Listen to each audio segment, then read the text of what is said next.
बिस्मिल्लाहिर्रहमानिर्रहीम। अस्सलाम वालेकुम डियर स्टूडेंट्स, मैं हूं प्रोफेसर अज़मत अली और आप देख रहे हैं मेरा चैनल मैथ्स फॉर यू। आपको मैट्रिक्स स्पेस की क्लास में वेलकम करता हूं।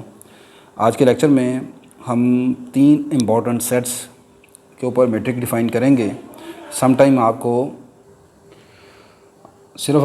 सेट का नाम लिख के दिया होता है और आपने उसके ऊपर जो मैट्रिक डिफ़ाइन करनी है, जो फार्मूला होता है वो ख़ुद से याद रखना होता है। तो पहला जो सेट है वो है G B close interval A B.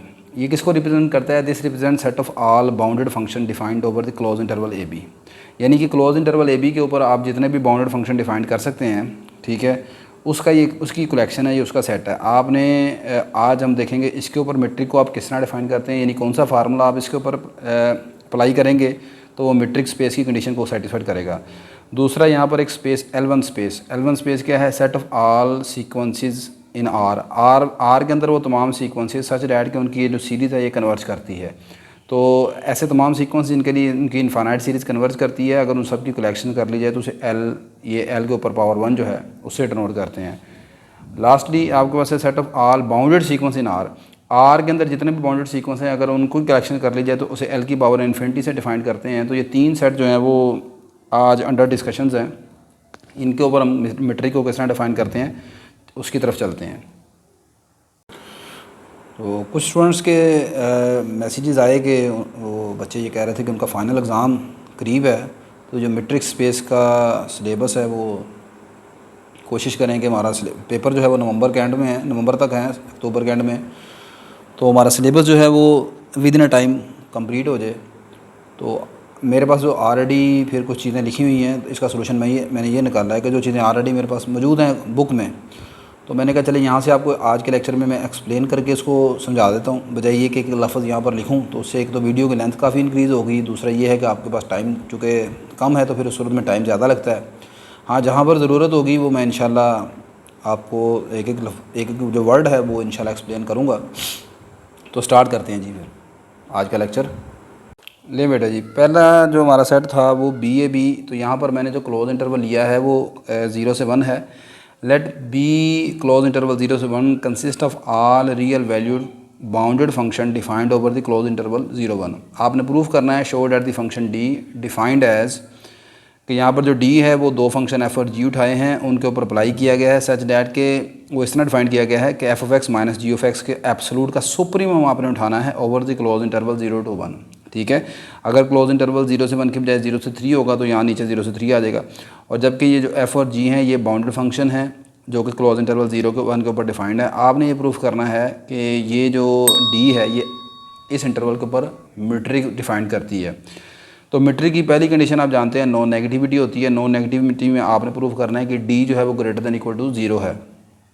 तो इसके लिए देखें कि G D 0 greater than equal to 0 proof करने के लिए ये जो आपके पास सुप्रीमम के आगे F of X minus G of X का एब्सोल्यूट है, तो एब्सोल्यूट आप जानते हैं कभी भी नेगेटिव नहीं होता, ये होता है ग्रेटर दैन इक्वल टू 0, यानी नॉन नेगेटिव होता है। अब अगली चीज़ ये रिज़ल्ट आपने याद रखना है, ये कैलकुलस में हम पढ़ते हैं कि किसी नॉन नेगेटिव क्वांटिटीज़ अगर आपके पास मौजूद हों तो उनका जो सुप्रीमम होता है वो भी नॉन नेगेटिव होता है। क्या कहा मैंने? Supremum of non negative quantity is always non negative. मिसाल के तौर पर आपके पास एक सेट एक्स है, उसके अंदर सिर्फ वो वाले एलिमेंट पड़े हैं जो नॉन नेगेटिव हैं। मिसाल के तौर पर पहला एलिमेंट 0 है, फिर 1 है, फिर 2 है, फिर 3 है, फिर 4 है, सिर्फ इतनी सी बात है। अगर मैं आपको कहूँ कि x का आपने सुप्रीमम निकालना है तो सुप्रीमम ऑफ x कितना आएगा? 4 आएगा। तो यह ग्रेटर दैन 0 नहीं है, ठीक है। अगर फ़र्ज़ करें कि यहाँ पर मैं तमाम एलिमेंट 0 ले लूँ तो फिर इक्वल टू 0 आ जाएगा, सही है। तो जब तमाम क्वान्टिटी आपके पास नॉन नेगेटिव यानी पॉजिटिव हैं या पॉजिटिव हैं तो उस सूरत में सुप्रीमम भी हमेशा पॉजिटिव आता है, ठीक है। तो यही यहाँ पर लिखा गया है कि supremum of a non negative real number is also a non negative therefore ये जो सुप्रीमम है ये ग्रेटर दैन इक्वल टू 0 आ जाएगा। ये ग्रेटर दैन इक्वल टू 0 होने का मतलब है ये सारा किसके इक्वल है? डी के इक्वल है, तो D greater than equal to 0 आ जाएगा। नेक्स्ट बेटा आपके पास रिफ्लेक्सिव प्रॉपर्टी है और रिफ्लेक्सिव प्रॉपर्टी में आपने ये प्रूफ करना है यहाँ पर कि D is equal to 0 if and only if F और जी आपके यहाँ पर 0 के इक्वल आने चाहिए। तो मैंने यहाँ पर जो आपका डी है इसको 0 के इक्वल रख लिया। अब डी की वैल्यू है supremum of F of X minus G of X, इसको 0 के इक्वल पुट कर लिया। दिस इम्प्लाइज़, अब आप यहाँ पर देखें कि किसी चीज़ का सुप्रीमम तब 0 हो सकता है जब वो चीज़ खुद 0 है, तो यहाँ पर F of X minus G of X का एब्सोल्यूट जो है वो 0 के इक्वल आ जाएगा। अब एब्सोलूट जीरो होने का मतलब ये है कि एब्सोलूट के अंदर जो नंबर है F of X minus G of X ये जीरो के इक्वल होना चाहिए, और ये जीरो के इक्वल का मतलब है कि एफ ऑफ एक्स और जी ऑफ एक्स बराबर हैं। और अगर ये बराबर हैं तो दिस इम्प्लाइज़ आपके पास यहाँ से कन्वर्सली भी आप कन्वर्स चलेंगे तो ये डबल एरो का साइन आप ले लेंगे, तो रिफ्लेक्सिव प्रॉपर्टी भी आपके पास होल्ड कर जाएगी। थर्ड वन है आपकी सिमेट्रिक प्रॉपर्टी, और सिमेट्रिक प्रॉपर्टी में आपने प्रूफ करना है कि D of F of G और D of G of F ये आपस में इक्वल होने चाहिए। तो D of F of G है वो आपने डिफ़ाइन किया है supreme of F of X minus G of X. तो एब्सोलूट की प्रॉपर्टी आप जानते हैं, यहाँ से आप माइनस अगर अंदर से कॉमन निकाल लेते हैं तो वो माइनस जो है वो एब्सोलूट के साथ ख़त्म हो जाता है, तो ये G of X minus F of X बन जाएगा, और this is definition of D G of F. The last one is a triangle inequality. Triangle inequality में आपने ये प्रूफ करना है कि यहाँ पर मैंने एक तीसरा फंक्शन एच ले लिया, ठीक है, तो डी ऑफ एफ आपने ये प्रूफ करना है कि D of F of H is less than equal to D of F of G plus D of G of H. तो मैंने पहले यहाँ से डी जो है वो कैलकुलेट किया है फॉर एच के दरमियान, तो वो बाय डेफिनेशन यहाँ पर इसको मैं ऐसे लिख सकता हूँ supreme of F of X minus H of x. यहाँ से मैंने जी ऑफ एक्स को माइनस भी कर लिया प्लस भी कर लिया, ठीक है। अब आप उसके बाद यहाँ पर जो एब्सोलूट की प्रॉपर्टी है वो आप जानते हैं कि ए प्लस बी का जो एब्सोलूट है is always less than equal to their in sum of their individual absolute. आपने यानी कि ये वाली प्रॉपर्टी जो मैं लिखने जा रहा हूँ कि x प्लस वाई का जो एब्सोलूट है this is always less than equal to X absolute plus Y absolute. तो अब यहाँ पर ये लिखा हुआ है कि supremum of F of X minus G of X plus G of X minus H of X, ये चीज़ लिखी है आपने। तो अब आप ये आपका ये जो सारा है ये x है, ये सारा आपका y है। According to this property this can be written as supremum of F of X minus G of X plus absolute of G of X minus H of X, और ये आ जाएगा लेस दैन इक्वल, ठीक है। तो ये मैंने यहाँ पर यही चीज़ लिखी है। अब उसके बाद ये सुप्रीमम की प्रॉपर्टी होती है कि सुप्रीमम अगर दो फंक्शन आपके पास इस तरह जमा हो रहे हैं, यानी कि ये प्लस है, ये पहला अगर एफ है प्लस जी है, तो ये लेस देन इक्वल होगा सम ऑफ देयर इंडिविजुअल सुप्रीमम्स। यानी यहाँ पर ये सुप्रीमम की जो प्रॉपर्टी मैं इस्तेमाल करूँगा वो ये है कि supremum of F of plus g is always less than equal to supremum of f plus supremum of g, ठीक है। तो ये आपके पास आ जाएगा पहले का सुप्रीमम फिर प्लस दूसरे का सुप्रीमम आ जाएगा। अब आप जानते हैं कि जो पहला है ये आपके पास डेफिनेशन है डी ऑफ एफ जी की, और दूसरा जो है वो डेफिनेशन है डी ऑफ जी एच की, ठीक है। तो ट्राइंगल इक्वालिटी भी होल्ड कर गई। तो यही हमने प्रूफ करना था। तो लिहाजा आप कह सकते हैं कि ये जो आपकी मीट्रिक है D set of all bounded real valued bounded function के ऊपर जो डिफ़ाइन किया आपने, वो एक ये जो फंक्शन है ये एक मीट्रिक को डिफ़ाइन करता है। नेक्स्ट बेटा सेकंड जो है वो आप मीट्रिक हम अब जो डिफ़ाइन करेंगे फंक्शन जो है वो l की पावर 1 जो है ये क्या है मैंने आपको बताया है। Let L1 denote the set of all sequences in R such that कि इन सीक्वेंसेस की जो से इनफाइनाइट सीरीज़ जो बनेगी वो एब्सोलूट कन्वर्ज करती है।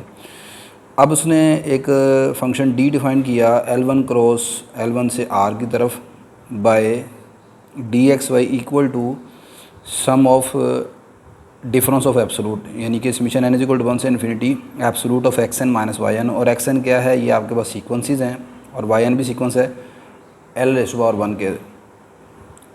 प्रूव डैट आपने प्रूव करना है कि L1 D ये एक मैट्रिक स्पेस बनाती है। तो मैट्रिक स्पेस की पहली कंडीशन वही है कि नॉन नेगेटिविटी है। तो नॉन नेगेटिविटी तो सामने नज़र आ रही है कि D जो है वो है सम ऑफ एब्सोलूट। तो absolute is always a non negative quantity. तो अगर ये एब्सोलूट एक नॉन नेगेटिव क्वांटिटी है तो ऐसे तमाम एब्सोलूट का जो सम है वो भी क्या होगा, नॉन नेगेटिव होगा। तो आपके पास यहाँ पर ये जो समीशन है ये ग्रेटर दैन इक्वल टू 0 ये नॉन नेगेटिव आएगा। Second property the reflexive property. Reflexive property में आप जानते हैं कि डी अगर 0 के इक्वल है देन एक्स वाई इक्वल है, और अगर एक्स वाई इक्वल हैं तो फिर डी 0 है। तो आपने यहाँ पर हमने लिया डी को 0 के बराबर, यहाँ से चले डी 0 है तो डी की डेफिनेशन आपने अप्लाई की n इक्वल टू 1 से infinity summation X N minus Y N, इसको 0 के इक्वल पुट कर लिया। अब ये जो सम ऑफ एब्सोलूट है ये 0 कब होगा, जब ये इस समीशन के अंदर आगे जो नंबर है X N minus Y N ये ज़ीरो के इक्वल होगा for all N belong to N, जबकि एन यहाँ पर क्या है, एक नेचुरल नंबर है, ठीक है। अब एब्सोलूट ज़ीरो के इक्वल कब हो सकता है, जब आपके पास ये एब्सोलूट के अंदर जो क्वांटिटी है एक्स एन माइनस वन ये ज़ीरो के इक्वल हो। अब वाई एन को दूसरी तरफ शिफ्ट कर देंगे तो एक्स एन आ जाएगा वाई एन के इक्वल। अब एक्स एन और वाई एन जो है ये सीक्वेंसेस हैं, इनको आपने एक्स और वाई से डिनोट किया हुआ है, एक्स के नीचे ये बार और वाई के नीचे बार लगाई हुई है, इससे डिनोट किया है। तो ये आपने प्रूव करना था कि डी ज़ीरो है तो एक्स बार वाई बार ज़ीरो है और एक्स बार वाई बार ज़ीरो है तो फिर डी ज़ीरो है। तो इसी साइन को आप कन्वर्स का साइन बनाकर हर जगह पर लगा देंगे तो आपकी रिफ्लेक्सिव प्रॉपर्टी ये सेटिस्फाइड हो जाएगी। थर्ड एक्सियम आपकी है सिमेट्रिक प्रॉपर्टी, और सिमेट्रिक प्रॉपर्टी में आप जानते हैं कि डी एक्स वाई और डी वाई बार एक्स बार ये आपस में इक्वल होने चाहिए। तो आप जानते हैं कि एब्सोलूट में एब्सोलूट की ये प्रॉपर्टी है कि ए माइनस बी का जो एब्सोलूट है वो बी माइनस ए के एब्सोलूट के बराबर है। लिहाजा यहाँ पर X N minus Y N को लिख सकते हैं आप Y N minus X N. तो अब जब आप Y N minus X N लिखोगे तो ये डी वाई एक्स की वैल्यू को शो करेगा। Fourth one is the triangular inequality. Triangular inequality में यहाँ पर मैंने एक तीसरा सीक्वेंस जेड रख लिया, जेड बार। अब ये डी एक्स जी की डेफिनेशन लगाई वो आगे summation N is equal to 1 से infinity absolute X N minus Z N. इसमें आपने वाई एन माइनस भी कर लिया प्लस भी कर लिया। अब उसके बाद आपको मैंने जो लास्ट अभी प्रॉपर्टी लिख के बताई है कि ए प्लस बी का जो एब्सोलूट है this is always less than equal to A absolute plus B absolute. तो इस प्रॉपर्टी के अकॉर्डिंग ये जो पहली दो रकमें हैं यहाँ से यहाँ तक ये सारा आपका ए है और ये जो अगली दो रकमें हैं ये आपका सारा बी है। तो ये आ जाएगा ए प्लस बी का एब्सोलूट लेस देन आ जाएगा, लेस देन इक्वल टू पहले का एब्सोलूट यानी ए का एब्सोलूट प्लस दूसरे का एब्सोलूट। अब अंदर समीशन मैंने अप्लाई कर दिया दोनों हिस्सों पर अलग-अलग। अब जो पहला समीशन है वो आप जानते हैं डी एक्स वाई बार को रिप्रेजेंट कर रहा है और दूसरा समीशन डी वाई बार जेड बार को रिप्रेजेंट कर रहा है। तो ये आपकी जो चार प्रॉपर्टीज़ हैं मेट्रिक की प्रूफ हो गई। लिहाजा ये आपके पास डी जो है वो मेट्रिक है एल की पावर 1 के ऊपर। नहीं जी बेटा, नेक्स्ट आपके पास अब जो स्पेस है वो एल की पावर इन्फिनिटी है और ये क्या है, set of all bounded sequences in R. R के अंदर जितने भी आप बाउंडेड सीक्वेंस डिफाइन कर सकते हैं अगर उन सब की कलेक्शन ले लीजिए तो आर एल की पावर इन्फिनिटी से उस सेट को रिप्रेजेंट किया जाएगा। बाउंडेड सीक्वेंस का खैर यहाँ पर हमने कोई इस्तेमाल तो नहीं करना, लेकिन वैसे बता रहा हूँ कि एक सीक्वेंस को आप जिस तरह फंक्शन बाउंडेड होता है इस तरह एक सीक्वेंस की बाउंडेड एक सीक्वेंस ए एन है उसको बाउंडेड कहेंगे अगर ए एन का जो एब्सोलूट है वो लेस देन इक्वल होगा some positive real number M से। एम क्या है, एक आपके पास पॉजिटिव रियल नंबर है। तो अगर किसी सीक्वेंस की हर टर्म या उसकी N term N is equal to और एन क्या है आपका नेचुरल नंबर है, अगर उस सीक्वेंस की हर टर्म जो है वो किसी पॉजिटिव रियल नंबर एम से छोटी हो तो हम कहते हैं वो सीक्वेंस बाउंडेड है। तो एल की पावर इन्फिनिटी जो है वो set of all bounded sequences है। एल की power infinity set of all bounded sequence है, जबकि L1 जो था वो सेट ऑफ ऑल सीक्वेंसेस था सच डैट कि उनकी इन्फानाइट सीरीज़ कन्वर्ज करती है। यहाँ पर सिर्फ सीक्वेंस बाउंडेड है और हर बाउंडेड सीक्वेंस कन्वर्जेंट नहीं होता। यहाँ पर जो है वो ये L1 जो है वो कन्वर्जेंट सीक्वेंस की कलेक्शन है, कन्वर्जेंट सीक्वेंस की। यहाँ पर बाउंडेड सीक्वेंस है, बाउंडेड सीक्वेंस हमेशा कन्वर्ज नहीं करता। आप अपने जो मैथमेटिकल मेथड है उसमें चैप्टर नंबर 8 इन्फानाइट सीरीज़ अगर आपने पढ़ा है तो उसमें आपने पढ़ा होगा, मिसाल के तौर पर मेरे पास एक सीक्वेंस एन है, उसकी एन टर्म ये है -1 की पावर n + 1। अब ये जो सीक्वेंस है अगर आप n इज इक्वल टू यहाँ पर सपोज 1 पुट करते हैं तो इसकी फर्स्ट टर्म का जवाब आएगा -1 + 1 डैट इज इक्वल टू 0। और अगर आप n is equal to 2 put करते हैं तो फिर आंसर आएगा a2 का जवाब आएगा 2 के बराबर। तो ये जो इसका आंसर है वो 0 2, इसकी हर टर्म का आंसर या तो 0 है या 2 है। तो मैं कह सकता हूँ ये जो सीक्वेंस है 2 से बाउंडेड है, यानी यहाँ पर जो मुझे m मिलेगा वो 2 है। लेकिन ये जो सीक्वेंस है कन्वर्ज नहीं करता। तो L1 एक्चुअली क्या है, L1 स्पेस है उन तमाम सीक्वेंस की जो कि कन्वर्जेंट हैं, यानी उनकी इन्फानाइट सीरीज़ जो है वो एब्सोल्युटली कन्वर्ज करती है। अगर सीरीज़ एब्सोल्युटली कन्वर्ज करती है तो सीक्वेंस कन्वर्ज करेगा। यहाँ पर L की पावर इन्फिनिटी में सिर्फ वो सीक्वेंस है जो बाउंडेड सीक्वेंस है और बाउंडेड सीक्वेंस का कन्वर्जेंट होना कोई ज़रूरी नहीं है।